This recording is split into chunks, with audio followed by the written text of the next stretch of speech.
Hi! In front of me is OPPO Find X5 Pro, and today I would like to show you how you can download and apply iOS launcher on this device. Firstly, go into the Play Store, click on the search bar and type in iOS launcher. Then you need to download this free app from this developer and open it.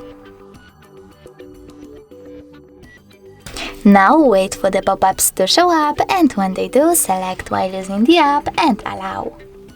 Then click Home button, go into Settings, scroll down and select Apps. Following that, choose Default Apps and click on Home app.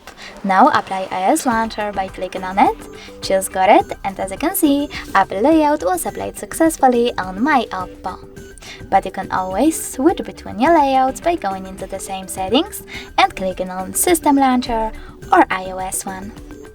Thanks so much for watching. If you enjoyed this video, don't forget to leave a like, comment and subscribe. Bye!